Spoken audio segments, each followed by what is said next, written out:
예, 안녕하세요. 심생입니다. 요번에 친구한테 이제 얘기를 들었었는데, 친구가 그러더라고요. 너가 지금 이 스펙으로 만약에 한국에서 취업한다고 하면은 아마 중견기업도 가기 힘들 거다. 이렇게 얘기하는데, 나는 나대로 정말 열심히 준비했는데 친구가 그런 식으로 얘기하니까 정말 한국의 취업 상황이 어려운가 조금 궁금해가지고 생각해봤는데, 잡코리아에 자기의 스펙을 입력하면은 점수로 보여주는 시스템이 있더라고요. 그래서 그걸 이용해서 내 스펙을 한번 여러분에게 공개하려고 합니다. 일단 이게 제 스펙인데요. 학점은 2.8입니다. 그리고 대학교 같은 경우에는 지방 국립대, 한국으로 치면은 직어국 같은 느낌이고요. 그리고 해외 경험. 저는 지금 일본에 있기 때문에 해외 경험이 있는 거죠. 해외 대학교를 경험했기 때문에 1회. 인턴 1회는 혼다에서 하는 인턴을 입력하였습니다. 그리고 수상 내역. 수상 내역은 일본 총무성에서 하는 IoT 챌린지라고 있는데 거기 참가해가지고 뭐 장려상, 참가상을 받았습니다. 그리고 봉사활동 같은 경우에는 일본 지역에 있는 공민관이라는 곳이 있는데 거기서 한국어를 알려주는 봉사활동을 현재 하고 있기 때문에 이렇게 입력을 하였고 그 결과 지금 저의 스펙은 283점입니다.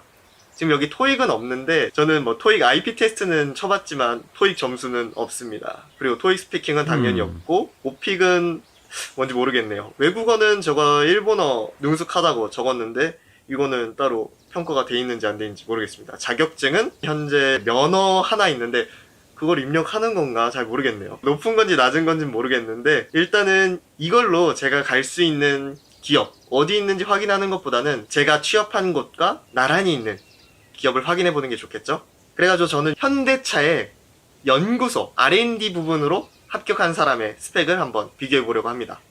빨간색이 제 거고 그리고 파란색이 연구소 합격자의 스펙입니다. 일단 4년제, 서울 4년제라 대단한데요. 학점이 3.12처럼 비슷하네요. 그리고 오픽, IH 등급이 어떤 등급인지 모르겠습니다. 그리고 자격증 한 개라는 건 아마 이것도 면허 자격증인가? 잘 모르겠네요. 인턴 1회, 수상 내역 1회. 이렇게만 보면은 저랑 거의 차이가 없네요. 그리고 두 번째는 제가 프로그래밍 쪽으로 지원을 했었기 때문에 좀 그런 관련해서 빅데이터 AI 쪽을 지원한 사람의 스펙을 보려고 합니다. 3.48. 뭐 높은 건지 낮은 건지 평범한 수준인 것 같고 토익 950. 와, 이거는 일본에서 어마무시한 수치입니다. 950이면은. 일본의 상사를 들어갈 수 있을 정도의 정말 높은 수치이기 때문에 대단하다 생각하고 오픽 AL. 이건 잘 모르겠네요. 그리고 이 사람 같은 경우에 자격증이 없고 해외 경험이 없고 근데 인턴이 3회 뭐 일본이었으면 인턴 3회 정도 뭐 일본은 인턴 막 10회 20회 정도도 하니까 딱히 그렇게 높은 수치는 아닌 것 같고요.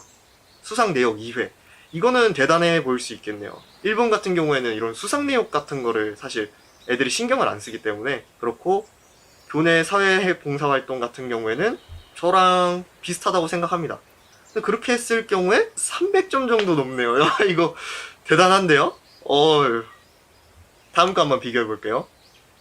이 사람은 소프트웨어, 하드웨어 쪽으로 취업한 사람인데, 와, 이 사람 같은 경우에는 스펙 점수가 725점이네요. 와, 이거 너무 높은데요? 725점이면은? 일단은 학점 3.76. 오, 대단한데요? 근데 일본 같은 경우에는 학점을 잘 안 보기 때문에, 뭐, 대단한 건 대단한 거지만, 그렇게 막 높다라고는 잘 생각이 안 듭니다. 그리고 토익 855. 야, 이건 정말 대단한 거고요. 토익 스피킹. 이거는 레벨 6이라고 써있는데, 이건 잘 모르겠네요. 오픽, AL. 이것도 어느 정도 수준인지 모르겠어요. 근데 이렇게 스펙이 있다라는 건 정말 대단한 거고, 엄청 준비를 열심히 했다라는 생각이 듭니다. 그리고 인턴 5회. 인턴 5회. 이것도 뭐 그렇게 많은 수치는 아닌 것 같네요. 그리고 수상 내역 3회. 이건 대단한 것 같습니다. 그리고 교내 봉사활동, 뭐, 사회활동, 뭐, 이런 게 4회? 이런 것도 뭐, 어떻게 보면은 높은 수치일 수도 있고, 적당한 수치인 것 같아요. 그래서 제가 말씀드리고 싶은 거는, 제가 만약에 한국에 갔었다라고 하면은, 현대차 못 들어갔을 것 같기도 합니다. 물론, 다른 사람하고는 다르게 저는 해외 대학을 다니고 있기 때문에, 해외 경험이 있다라는 게 장점이고 또 외국어가 된다라는 게 장점이긴 하지만 저는 영어 점수가 없다라는 게 좀 큰 디메리트로 작용을 하는 것 같아요. 그리고 이 인턴에 대해서 말씀드리면은 사실 여러분들도 인턴 일본에서 할 경우에는 정말 쉽게 지원할 수 있습니다. 한국은 인턴을 뽑는 게 엄청 어렵다고 들었어요. 뭐 진짜 공채하듯이 뽑는다고 하는데 일본은 그렇지 않거든요. 일본은 인턴이 뭐 3일, 5일, 7일 14일 뭐 이렇게도 짧게 하는 인턴이 있기 때문에 물론 그 인턴을 하기 위해선 면접도 봐야 되고 SPI라고 적성 검사도 봐야 됩니다. 하지만 그게 그렇게 어려운 수준은 아니에요.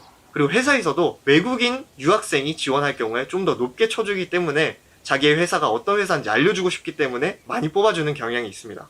그래서 여러분들이 굳이 한국에서 인턴을 준비하는 게 아니라 일본도 준비해가지고 이게 스펙이 되니까 한 번씩 꼭 도전해보는 거 좋을 것 같습니다. 그리고 현재 일본 인턴은 인터넷으로 진행하고 있기 때문에 돈과 시간을 절약할 수 있다는 거 모두 알고 계시죠? 그러니까 꼭 지원해가지고 스펙을 쌓는다라는 생각, 그리고 일본 회사가 도대체 어떤 느낌인가 라는 걸 확인하기 위해서라도 한번 일본에 있는 인턴을 지원해 보시길 바랍니다. 그리고 여러분들도 알다시피 일본에 온다고 하면은 좀 많이 걱정이 될 거예요. 적응을 할 수 있을까?